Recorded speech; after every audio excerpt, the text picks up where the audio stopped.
الحمد للہ رب العالمین والصلاة والسلام علی رسولہ الکریم اما بعد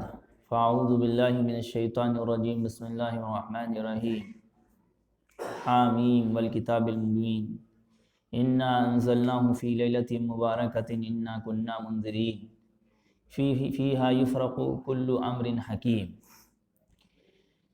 وقال النبی صلی اللہ علیہ وسلم فی الحدیث انه من يعيش منكم فسيرى اختلافا كثيرا فعليكم بسنتي وسنة الخلفاء الراشدين المهديين عضوا عليها بالنواجذ۔ اللہ تبارک و تعالی نے دنیا کے اندر بہت مختلف دن بنائے ہیں اور مختلف راتیں بنائی، اور ان تمام پورے سال کے دنوں میں کچھ دنوں کو اللہ نے فضیلت کا مرتبہ بخشا ہے، اہمیت دی ہے زیادہ، کچھ اللہ تعالیٰ نے کچھ راتوں کو اللہ تعالیٰ نے زیادہ اہمیت بخشی ہے۔ انہی دنوں میں سے عید الفطر کا دن بھی ہے، انہی دنوں میں عید الاضحیٰ بقرعید و قربانی کا دن بھی ہے، انہی دنوں میں عرفہ کا دن بھی ہے۔ راتوں کے لحاظ سے دیکھا جائے 10 دن جو ذی الحجہ قربانی کے شروع کے جو 10 دن ہیں، ان 10 دنوں کی جو راتیں ہیں ان کی اللہ نے فضیلت رکھی ہے۔ چاند رات جسے ہم کہتے ہیں اس کی فضیلت رکھی ہے، اہمیت رکھی ہے۔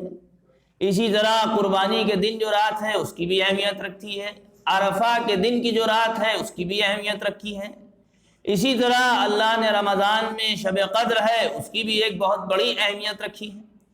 اسی طرح اللہ تبارک و تعالیٰ نے شب برات جو 15 شعبان جسے ہم شبرات کہتے ہیں اپنے عام زبان میں، اس کی بھی اللہ تعالیٰ نے ایک اہمیت، خصوصیت، مرتبہ، مقام، فضیلت، امپورٹنس اللہ تعالیٰ نے رکھی ہے۔ یہ رات اور راتوں میں تو یقینی اعتبار سے سب لوگ اس کا اعتراف کرتے ہیں، لیکن اس رات کو ہم اپنے لفظ میں مظلوم رات شمار کرتے ہیں۔ یہ رات مظلوم شمار کی جاتی ہے چونکہ اس رات میں امت 2 طبقوں میں بٹ گئی ہے۔ ایک طبقہ امت کا وہ ہے جو غیر مقلدین یا اہل حدیث اپنے کو کہتے ہیں، ایک طبقہ وہ ہے جو ہیش ٹیگ چلاتا ہے فیس بک پہ، واٹس ایپ پہ اور تمام ٹویٹر اور انسٹاگرام پر کہ یہ رات کی کوئی حیثیت نہیں ہے، اس رات میں تم جاگنا نہیں، تم نہ روزہ رکھنا، تم نہ عبادت کرنا، یہ رات میں عبادت کرنا بھی بدعت ہے، حدیث ثابت نہیں ہے۔ مختلف ہیش ٹیگ وہ تمام فیس بک، واٹس ایپ، ٹویٹر، انسٹاگرام پہ اپنے جاری کرتا ہے۔ تو اس لحاظ سے وہ طبقہ اس رات کا انکار کر کے اس رات پہ ظلم کر رہا ہے، مظلوم بنا رہا ہے اس رات کو۔ دوسرا طبقہ جس کو ہم و آپ بچپنے سے دیکھتے چلے آ رہے ہیں، وہ طبقہ ہے جو اس رات میں بدعات و خرافات کو انجام دیتا ہے۔ مختلف قسم کے گویا کی بدعاتیں انجام دی جاتی ہیں، جماعت کے ساتھ صلاۃ التسبیح کو انجام دیا جاتا ہے، قبرستان میں جا کے موم بتی، اگربتی اور تمام قسم کے چادروں کو چڑھایا دینے کا انجام دیا جاتا ہے۔ ایک وہ طبقہ ہے۔ یہ دونوں طبقے افراد کی اور تفرید کے شکار ہیں۔ ایک تو اتنا افراد میں پہنچ گئے کہ بدعات میں مبتلا ہو گئے، ایک طبقہ اتنا نیچے پیچھے چلا گیا، اتنا پیچھے چلا گیا کہ وہ امام ترمذی کی بھی روایت کو اس کے متعلق بھول گیا، اتنا پیچھے چلا گیا کہ ابن ماجہ کی روایت کو بھول گیا، اتنا پیچھے چلا گیا کہ بیہقی کی روایت کو، طبرانی کی، علامہ احمد بن حنبل کی روایت کو وہ بھول گیا، اور وہ پیچھے جاتے جاتے اس رات کی اہمیت کو اس نے پسے پش ڈال دیا، بلکہ خود تو ڈالا، دوسرے لوگوں کو بھی گمراہ کیا کہ تم اس رات میں عبادت نہ کرو۔ حالانکہ اس رات کی مختلف فضیلتیں اللہ کے رسول صلی اللہ علیہ وسلم کی زبانی مروی ہیں، روایتیں کئی طرح کی ہوتی ہیں۔ کچھ لوگ سوچتے ہیں کہ ہم عالم ہو گئے چند کتابوں کو پڑھ کے، اور ان کتابوں کو پڑھنے کے بعد وہ مختلف فتوے دیتے ہیں کہ یہ بات ثابت نہیں ہے، ورنہ آپ دنیاوی لحاظ سے یہ ایک میٹر، ایک مضمون سے، موضوع سے ہٹ کر ہے، ٹاپک سے بات، ورنہ آپ دنیاوی لحاظ سے دیکھیں کہ کوئی شخص MBBS ڈاکٹر سے بحث بازی نہیں کرتا ہے، کوئی شخص سرجن سے کہ سرجن کے آپریشن تھیٹر میں گھس جائے اور کہے کہ آپ ہارٹ کا آپریشن اس طرح سے کریے، ایسے نہیں ایسے کریے، میں نے اسٹڈی یہ کیا تھا، آپ ایسے کیوں کر رہے ہیں؟ ایسا کوئی نہیں کرتا ہے۔ معلوم ہوا وہ اس معاملے میں دنیاوی ڈاکٹر کو تو امپورٹنس دیتا ہے، لیکن دینی ڈاکٹر جو 8 سال مدرسوں میں قرآن و حدیث اور عربک گرامر اور عربک لٹریچر کے ماہر اور عربک لینگویج کی پکڑ و کمانڈ رکھنے والے ہیں، ان کو وہ سوچتا ہے کہ یہ گھاس مولی ہیں اور ہم ان سے زیادہ اپنا مطالعہ، اپنا زیادہ اسٹڈی کرنے کی طاقت رکھتے ہیں۔ یہ اس کی سوچ ہے۔ لیٹسٹ جنریشن کیا کہیں، بہت سے لوگوں کی سوچ ہے، بہت سے عمر دراز لوگوں کی بھی سوچ ہے، لیکن یہ ایک گھٹیا سوچ ہے۔ اگر یہی سوچ رہی تو وہ علماء اس امت میں نہیں پائیں گے، ڈاکٹر نما اور ظاہر کے دہریے پائیں گے جو خود اسٹڈی کر کے گمراہ ہو رہے ہوں گے۔ یہ ایک ٹاپک سے ہٹ کے بات تھی۔ اب بات شب برات کی۔ شب برات کے متعلق تقریباً 100 روایتیں ملتی ہیں جو اللہ کے رسول صلی اللہ علیہ وسلم سے روایت ہیں، اور لوگ کہتے ہیں ضعیف ہے۔ جن لوگوں کو ضعیف بولنا کی تمیز نہیں ہے، زواد نکالنے کی تمیز نہیں ہے، وہ حدیث کے فرق کیا سمجھیں گے؟ روایت حالانکہ ہم آپ سے بیان کر رہے ہیں، حالانکہ علماء میں بیان کریں تو علماء میں حدیث کی کئی قسمیں ہیں، صحیح لذاتہ، صحیح لغیرہ، حسن لذاتہ، حسن لغیرہ، موقوف، مرسل، موضوع، ضعیف۔ یہ تمام روایتیں الگ الگ کہلاتی ہیں، جس کو اگر پڑھے گا عام آدمی تو یا تو اس کو پورے زمانہ اپنا وقت لگانا پڑے گا مدرسے کے ماحول میں، ورنہ وہ ظاہر کا لوگوں کو گمراہ کرنے کا ذریعہ بنے گا۔ بہرحال 100 لوگوں سے روایت اللہ کے رسول صلی اللہ علیہ وسلم سے تقریباً 100 روایتیں ملتی ہیں، اور 34 یا 35 روایتیں خود اکیلے حضرت امام بصری رحمۃ اللہ علیہ نے اس رات کی فضیلت میں بیان کی۔ امام بصری رحمۃ اللہ علیہ کون ہیں؟ سوال۔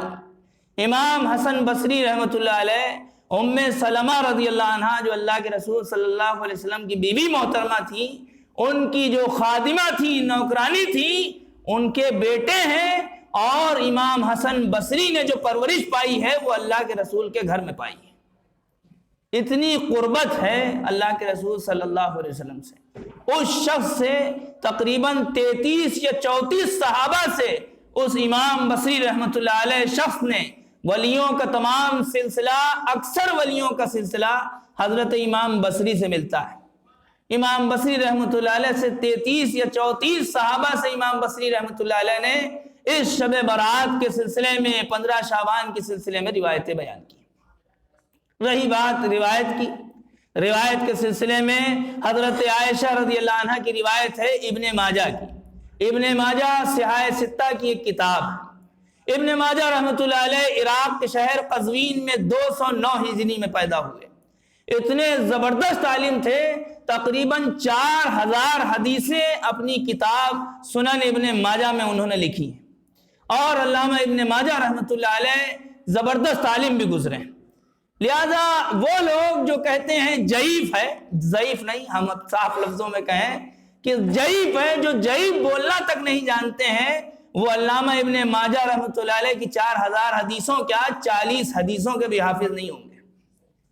لہذا علامہ ابن ماجہ رحمۃ اللہ علیہ کی روایت حضرت عائشہ رضی اللہ عنہ بیان کرتی ہیں کہ اللہ کے رسول صلی اللہ علیہ وسلم نے فرمایا کہ 4 راتوں میں خیر کو خوب بڑھا دیا جاتا ہے۔ ایک بقرعید کی رات، ایک عید الفطر کی رات، ایک شعبان کی 15ویں رات، اور ایک عرفہ 9 ذی الحجہ جس دن حج ہوتا ہے اس کی رات۔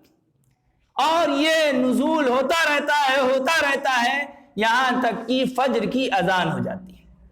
دوسری روایت حضرت معاذ بن جبل رضی اللہ عنہ صحابی رسول ہیں، روایت ہے جس میں بیان کرتے ہیں اللہ کے رسول صلی اللہ علیہ وسلم نے فرمایا کہ 15ویں شعبان کو اللہ تعالیٰ اپنی تمام مخلوق کی طرف متوجہ ہوتا ہے اور اپنی تمام مخلوق کی مغفرت فرما دیتا ہے، سوائے شرک کرنے والے اور حسد اور کینہ رکھنے والے، جلسی کرنے والے۔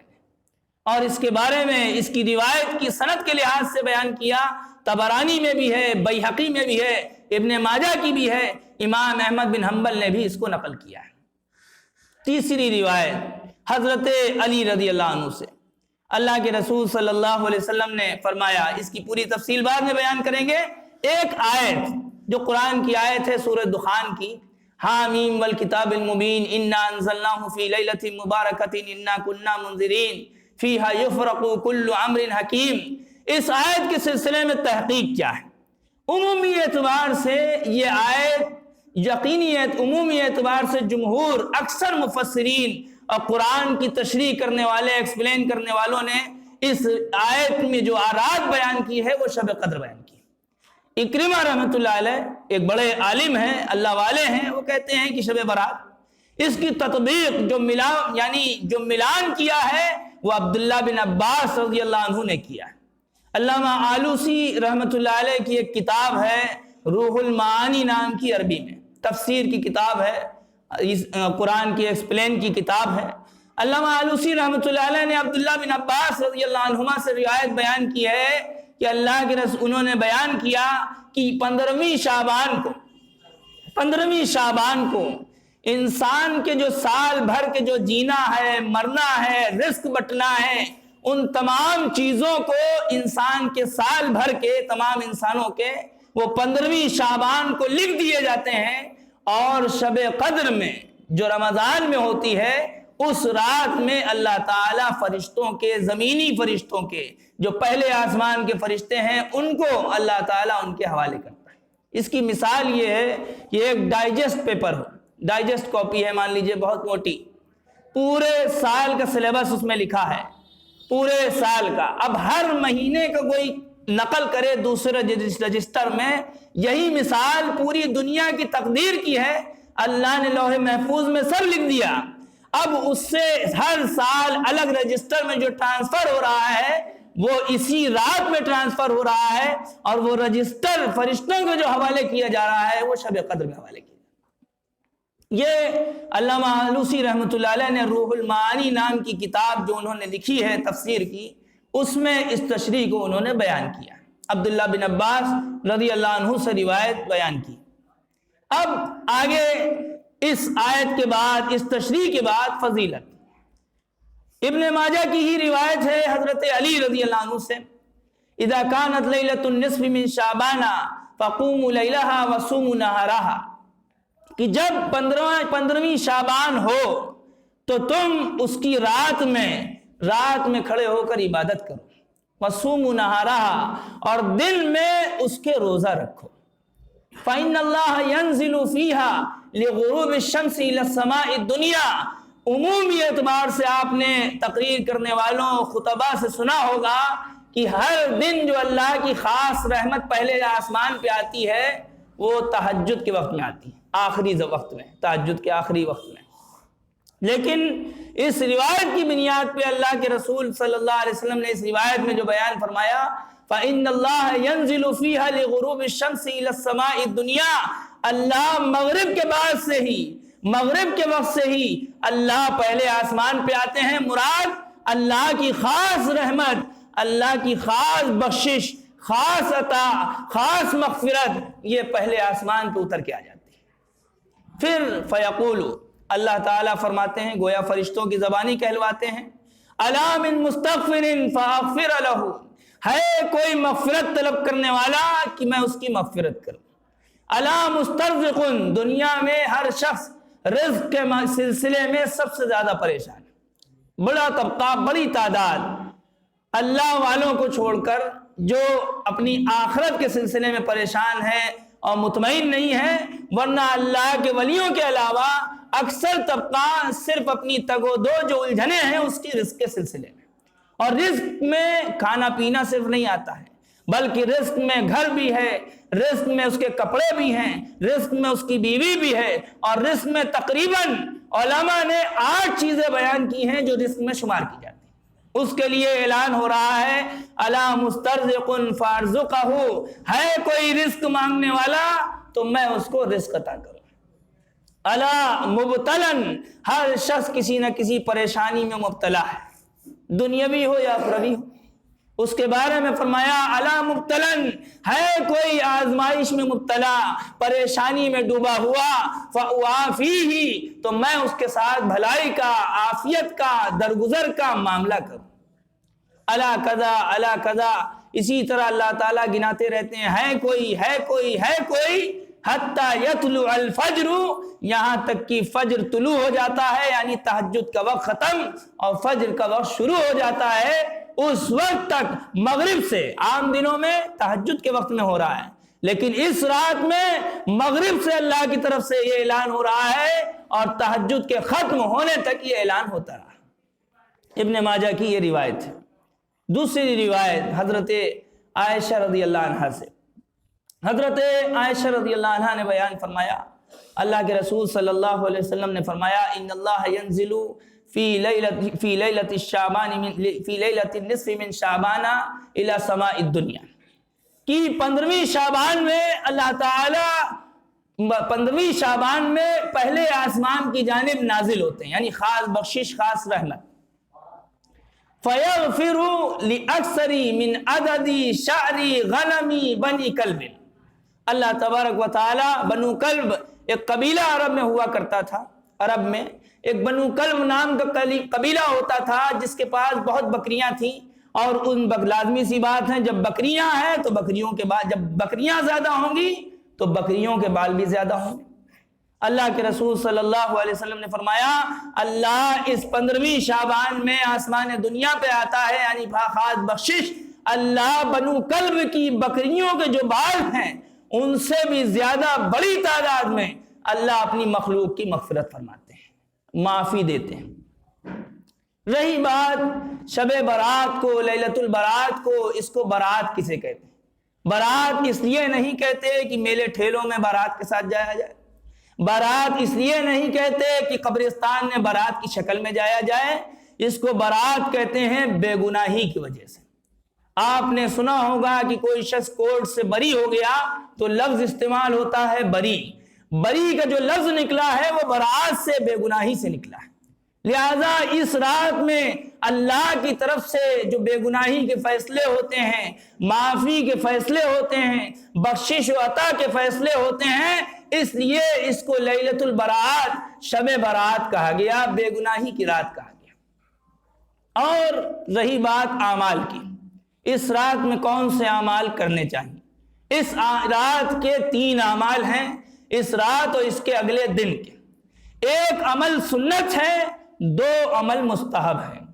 سنت عمل یہ ہے کہ اس رات میں خاص طور سے رات بھر عبادت کی جائے، اللہ کا نام لیا جائے، رسول اکرم صلی اللہ علیہ وسلم پر درود بھیجا جائے، تلاوت کی جائے، نوافل پڑھی جائے، اور اپنی جو عمر بھر کی جو نمازیں قضا ہوئی ہیں، قضائے عمری کو ادا کیا جائے۔ سنت ہے، تقریباً 100 صحابہ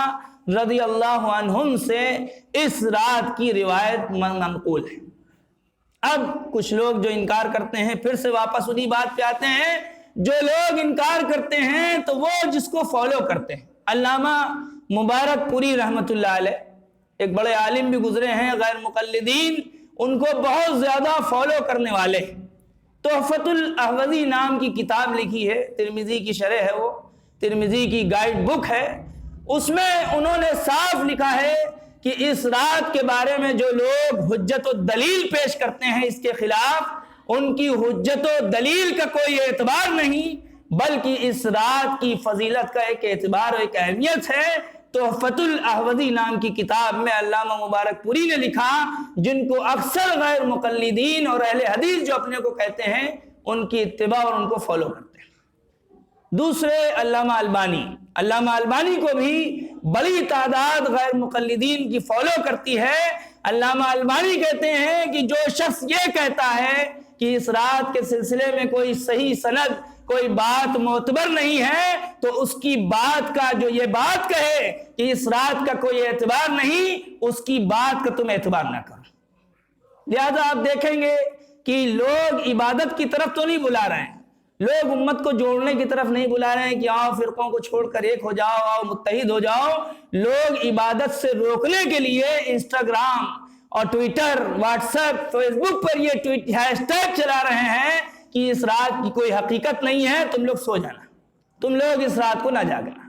گویا رات کی عبادت سے روکنے میں تمام قسم کے انسٹاگرام اور ہیش ٹیگ جاری ہیں، لیکن ظلم کو روکنے میں کوئی ہیش ٹیگ جاری نہیں ہے، امت کو جوڑنے میں، یونٹی میں کوئی ہیش ٹیگ جاری نہیں ہے، امت کی لڑائیوں کو ختم کرنے کے لیے کوئی ہیش ٹیگ جاری نہیں ہے۔ لہذا اس رات کی عبادت ہے، اس رات میں عبادت کرنا سنت ہے، جو صحابہ رضی اللہ عنہم سے تقریباً 100 روایتیں اور حضرت امام بصری رحمۃ اللہ علیہ نے یہ 33 یا 34 روایتیں بیان کی۔ لہذا اس رات کو عبادت بنائیں، اور ہاں یہ رات عبادت بھی ہے، لعنت بھی ہے۔ عبادت، یہ رات رحمت بھی ہے، لعنت بھی ہے۔ رحمت اس شخص کے لیے ہے جو اس رات کو اللہ کی انعام کا ذریعہ بنائے، بخشش کا بنائے، رات کو عبادت کرے، اللہ کے آگے گڑ گڑائے۔ لعنت اس شخص کے لیے ہے جو اس رات کو رائڈنگ سسٹم سمجھے اور اپنے کو رائڈر بن کے تمام گاڑیوں کو اچھالتا پھرے، ہوٹلوں کو آباد کرے، میلے ٹھیلوں میں وقت گزارے، اور تمام قبرستان میں بارات کی شکل میں اپنا ہنستے اور کھلکھلاتے ہوئے اور مزے لیتے ہوئے تمام جگہوں پہ سیر و تفریح کرتے ہوئے جائے۔ یہ اس کے لیے لعنت ہے۔ اس سے بہتر ہے کہ وہ سو جائے، اللہ کی لعنت نہ لے۔ دوسری دو چیزیں مستحب ہیں۔ سنت وہ ہے جو اللہ کے رسول صلی اللہ علیہ وسلم کی زبانی بھی ثابت ہو، عملی بھی ثابت ہو۔ مستحب وہ ہے جس عمل کو اللہ کے رسول نے کبھی کبھی کیا اور اکثر چھوڑ دیا۔ لہذا مستحب میں ایک یہ ہے قبرستان جانا، کہ اللہ کے رسول صلی اللہ علیہ وسلم اس رات میں زندگی بھر میں صرف ایک بار قبرستان گئے۔ حضرت عائشہ رضی اللہ عنہ سے روایت ہے کہ اللہ کے رسول صلی اللہ علیہ وسلم کی میرے یہاں باری تھی، 11 بیویاں تھیں، 11 بیویوں کے یہاں باریاں ہوتی تھیں، لہذا میرے یہاں باری تھی۔ اللہ کے رسول صلی اللہ علیہ وسلم کپڑے بدل کے سوتے تھے، لہذا آپ کپڑے اتارنے لگے، تبدیل کرنے لگے دوسرے کپڑے بدلنے کے لیے۔ آپ نے آدھے ہی کپڑے بدلے تھے، پھر سے آپ نے کپڑے واپس وہی زیب تن کر لیے جو پہنے ہوئے تھے۔ پھر آپ صلی اللہ علیہ وسلم باہر نکل گئے، اور آپ جانتے ہیں کہ عورتوں کی ایک فطرت ہوتی ہے، وہ فطرت یہ ہوتی ہے کہ سوکنوں کے سلسلے میں ان کو شک لگا رہتا ہے کہ میرا شوہر یہ دوسری بیوی، یعنی جو سوکن ہے میری، اس کی طرف زیادہ مائل تو نہیں ہو رہا ہے۔ لہذا حضرت عائشہ کی فطرت ہے، بھائی عورت ہے، لازمی سی بات ہے۔ حضرت عائشہ رضی اللہ عنہ نے یہ گمان کیا، اللہ کے رسول صلی اللہ علیہ وسلم کے پیچھے پیچھے نکل گئی۔ حضور اکرم صلی اللہ علیہ وسلم غرقت، جنت البقیع جسے بقیع الغرقد بھی کہتے ہیں، اس جنت البقیع کا قبرستان مسجد نبوی سے لگا ہوا ہے، اس جگہ اس قبرستان میں اللہ کے رسول گئے، اور آپ نے جنت البقیع کے مرد اور عورتیں جو مدفون تھیں اور شہداء تھے، ان سب کے لیے اللہ کے رسول نے مغفرت کی دعا کی۔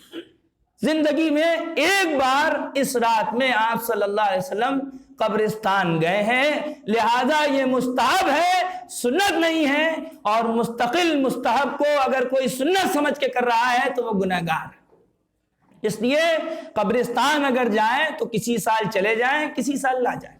اور اگر سنت پہ ہی عمل کرنا ہے قبرستان کے سلسلے میں تو روایت ملتی ہے اللہ کے رسول سے کہ جمعے کے دن تم قبرستان جاؤ اور اپنے والدین کی قبر کی زیارت کرو۔ جمعے کے دن کی فضیلت بیان کی ہے قبرستان جانے کی، اور خاص فضیلت شعبان کے 15ویں تاریخ کی خاص فضیلت بیان نہیں کی، لیکن مستحب ہے کہ کسی سال چلا جائے، کسی سال نہ جائے۔ لیکن ایک اور شرط ہے کہ بارات میلے ٹھیلوں کی شکل میں نہ جائے کہ چلو گروپ وائز چلیں، اکٹھا چلو، اور یہ بھی نہیں کہ وہاں جا کے چادریں، موم بتیاں، اگربتیاں، جس کی ممانعت ہے ان سب سے بچے۔ تیسرا ایک کام اور ہوتا ہے اس رات میں، وہ کھانا بانٹنے کا ہوتا ہے۔ لوگ یہ سمجھتے ہیں کہ قبرستان میں جو فقیر بیٹھے ہیں انہی کو کھانا پہنچاؤ، پہنچے گا تو ہمارے جو قبرستان کے مدفون ہیں ان تک پہنچے گا۔ آپ اردو اخبار جو اگلے دن کا اس کے اگلے دن اخبار آتا ہے، اس اردو اخبار کو پڑھیے گا تو معلوم ہوگا کہ قبرستان کے اندر سے تقریباً 3-4 لوڈر بھر کے سڑا ہوا کھانا برآمد کیا گیا۔ آپ خود پڑھیے گا، اس کا مشاہدہ کریں،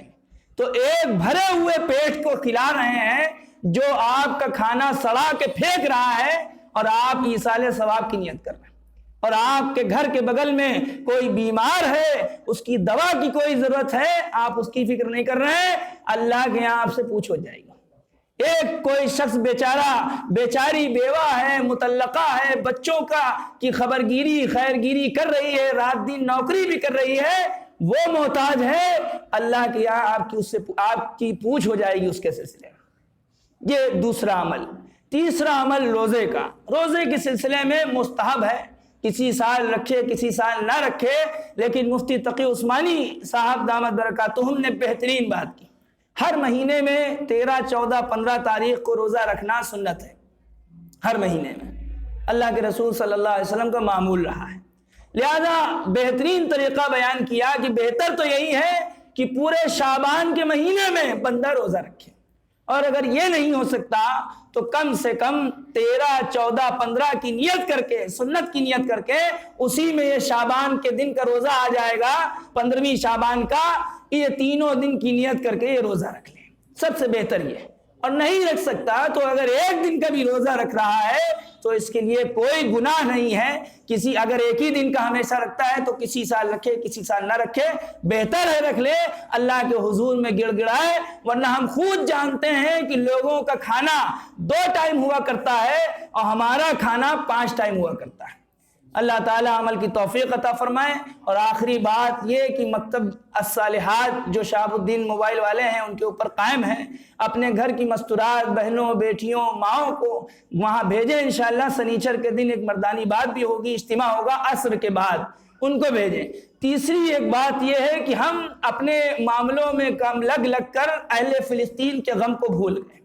لہذا اہل فلسطین پہ جو راتوں دن بمباری ہو رہی ہے، جو بیچارے کھانے کی لائن میں لگے ہیں، کھانے کو لے رہے ہیں، ان کے اوپر سے بم برسائے جا رہے ہیں، گولیاں چلائی جا رہی ہیں نہتوں بے گناہ لوگوں پہ، ان کا غم ہم اور آپ بھول گئے اپنے میں لگ کے۔ لہذا ان کے لیے دعائیں کریں کہ اللہ تعالیٰ ان کے ساتھ ان کی خصوصی مدد فرمائے، جیسی اللہ کے رسول صلی اللہ علیہ وسلم کے ساتھ غزوہ بدر میں ہوئی، اور ان کو اللہ تعالیٰ فتح یابی نصیب فرمائے۔ کچھ لوگوں کی زبان سے یہ سنا کہ اہل فلسطین اپنے لیے لڑ رہے ہیں، وہ بیت المقدس کے لیے نہیں لڑ رہے ہیں۔ آپ خود سوچئے کہ اگر کوئی شخص اپنے لیے لڑ رہا ہوتا تو وہ بیت المقدس کو کب کا چھوڑ کے بھاگ چکا ہوتا، کب کا بیت المقدس توڑ پھوڑ کے ٹیمپل آف سلیمان وہاں قائم ہو چکا ہوتا، کب کا قائم ہو چکا ہوتا۔ لہذا اللہ سے دعا کریں اللہ ان کو بھی عقل دے جو یہ بات کہہ رہے ہیں، اور ان کے لیے دعا کریں اہل فلسطین کے لیے کہ اللہ تعالیٰ ان کی خصوصی مدد فرمائے۔ رات و دن دعائیں کریں، شب برات میں بھی دعا کریں، اور ہر لمحہ ان کو یاد رکھیں۔ وآخر دعوانا الحمدللہ رب العالمین۔